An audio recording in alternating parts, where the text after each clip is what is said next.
Hello friends, कैसे हैं आप लोग। आई होप आप सभी अच्छे ही होंगे। तो आज फिर आप लोग के लाए हैं जो बिहार सिविल कोड का वैकेंसी आया हुआ है 7692 पोस्ट। उसमें से 4 पोस्ट में वैकेंसी आए हुए हैं, जिनमें से प्यून का एक पोस्ट है जिसमें एलिजिबिलिटी जो मांग रहा है वो केवल मैट्रिक पास जो है वो भर सकते हैं उस फॉर्म को। उसमें से कुल पोस्ट है 1673 पोस्ट है।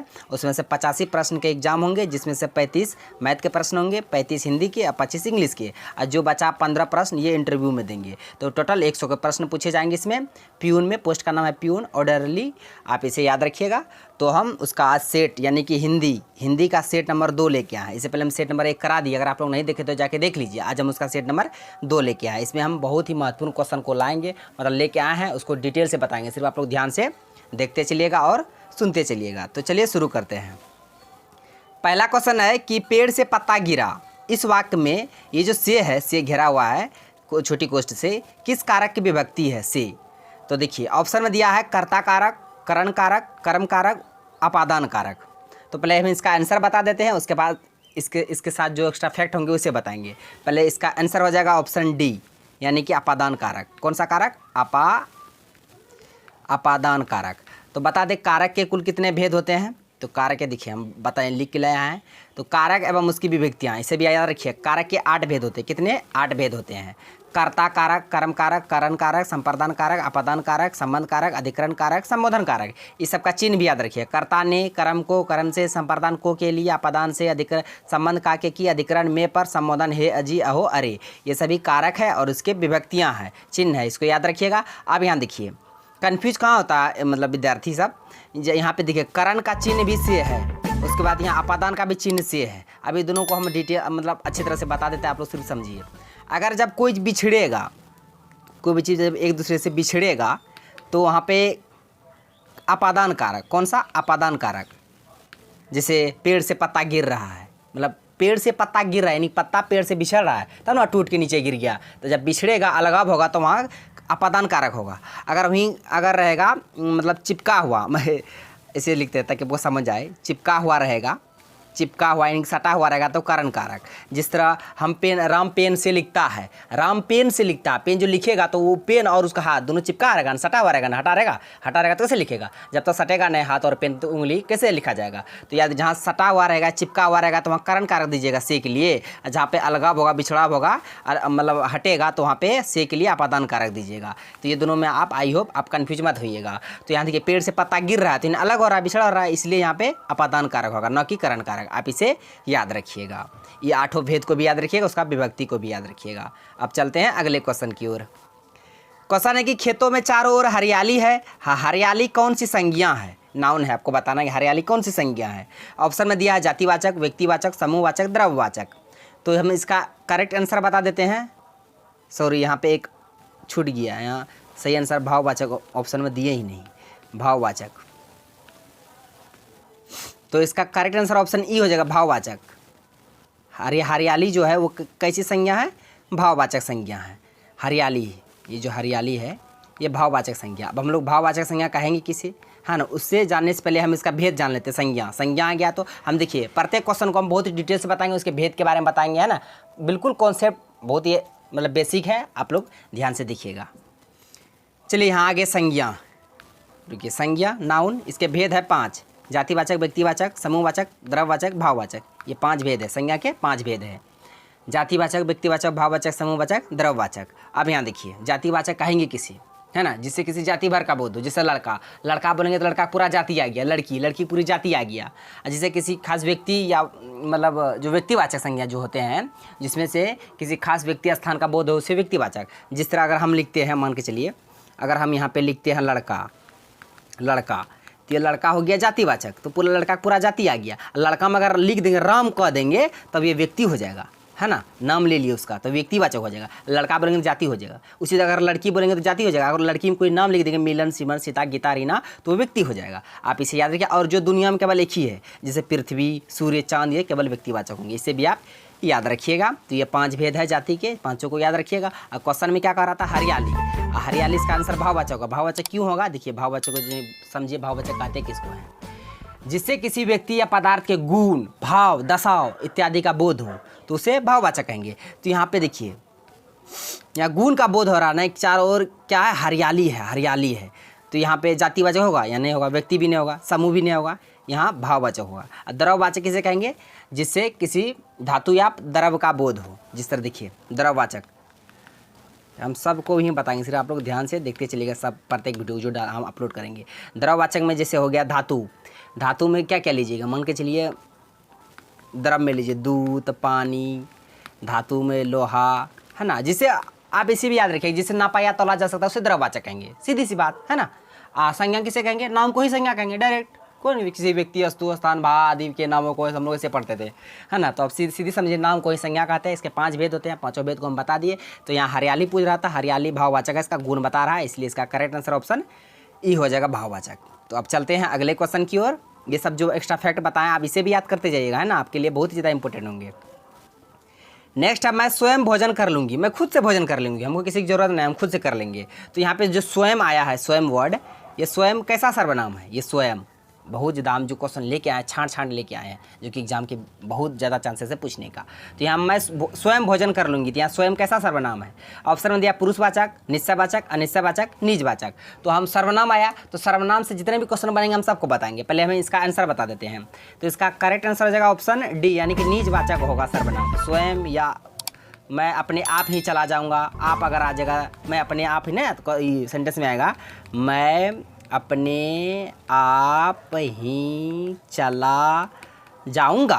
तो अपने आप ही, स्वयं ही, तो अपने आप ही, स्वयं ही अगर आएगा तो समझ लिए निजवाचक है। तो निजवाचक सर्वनाम कहते किसको हैं, तो जिस सर्वनाम से अपने आप का या निज का बोध होता है उसे निजवाचक कहते हैं। मैं अपने घर चला जाऊंगा, है, मैं अपने घर गया, तो वहाँ निजवाचक हो जाएगा। तो अब चलिए सर्वनाम के भेद जान लेते हैं।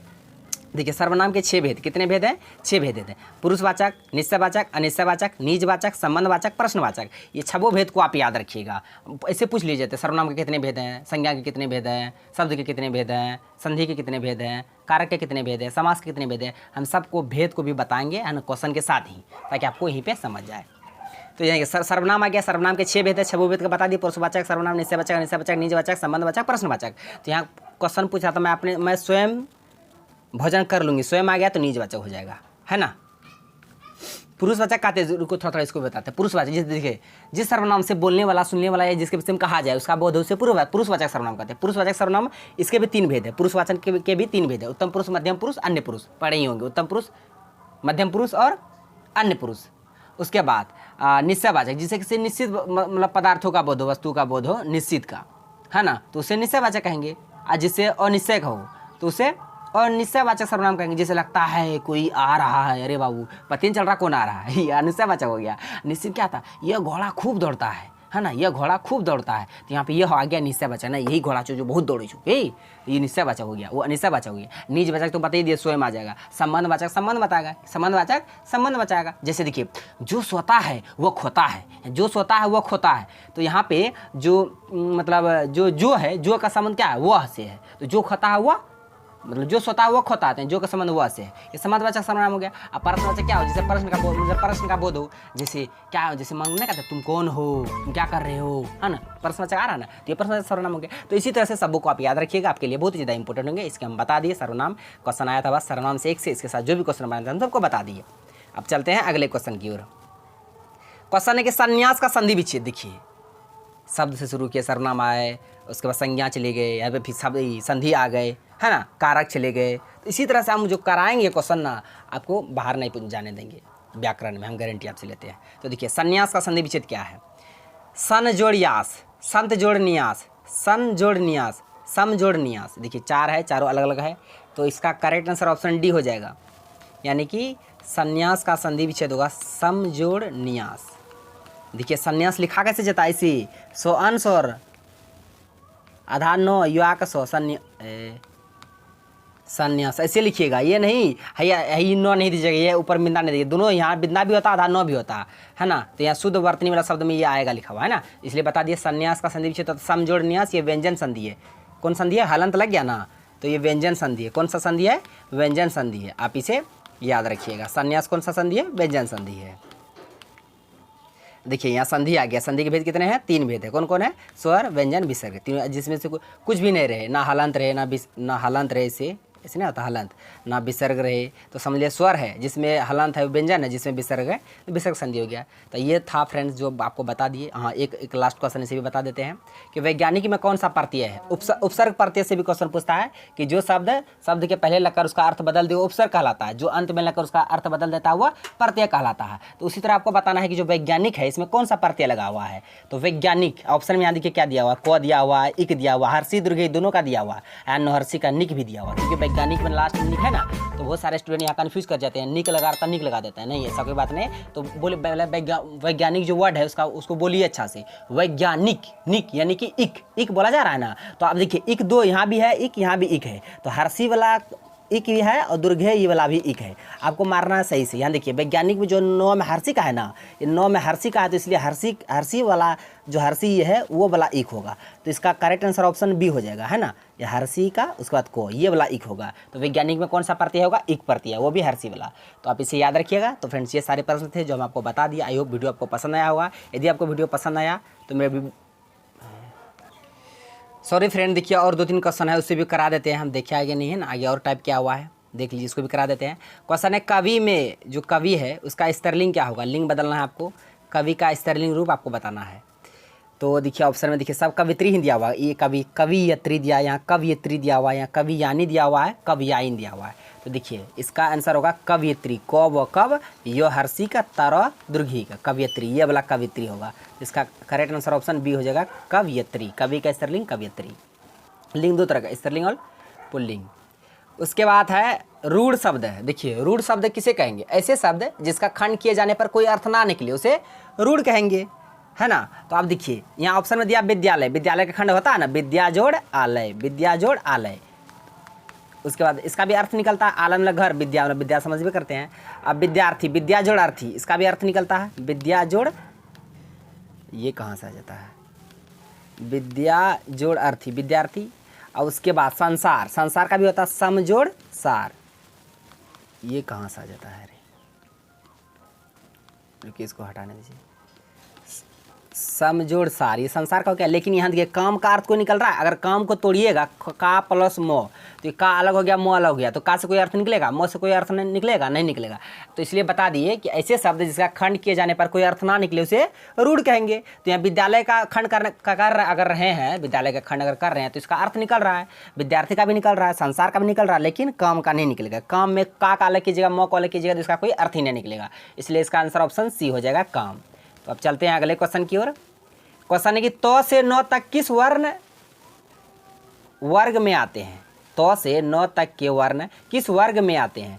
क वर्ग में आएगा कि च वर्ग में, ट वर्ग की त वर्ग में। देखिए क से लेके अंगों तक रहेगा तो ये क वर्ग में, च से लेके यो तक रहेगा तो च वर्ग में, और ट से लेके मूर्धन्य न तक रहेगा तो ट वर्ग में, और तो से लेके दंत न तक रहेगा तो वो त वर्ग में आएगा, दंत न तक। यहाँ देखिए तो से लेके दंत न तक है ना, तो ट वर्ग में आएगा कि त वर्ग में, तो त वर्ग में आएगा। तो तवर्ग वर्ण के अंतर्गत आएंगे। इसका करेक्ट आंसर ऑप्शन डी हो जाएगा तवर्ग। तो वो गोपर रे, तो से लेके 9 तक आएगा तो तवर्ग। तो आप प से लेकर अगर म तक रहता तो प वर्ग। तो इस तरह से आप इसको याद कर कीजिएगा। तो फ्रेंड्स क्वेश्चन बस यहीं तक था। आई होप सारे क्वेश्चन को बता दिए। तो यदि आपको वीडियो अच्छा लगा तो मेरा वीडियो को लाइक कीजिए तथा मेरा यूट्यूब चैनल कर दीजिए जैसा अड्डा को सब्सक्राइब करें और बेल आइकन को भी हिट कर दीजिए ताकि हर एक लेटेस्ट वीडियो का नोटिफिकेशन तुरंत आप तक पहुँच जाए। थैंक्स फॉर वॉचिंग वीडियो, धन्यवाद। मिलते हैं अब नेक्स्ट वीडियो में नेक्स्ट टॉपिक के साथ। तब तक के लिए जय हिंद।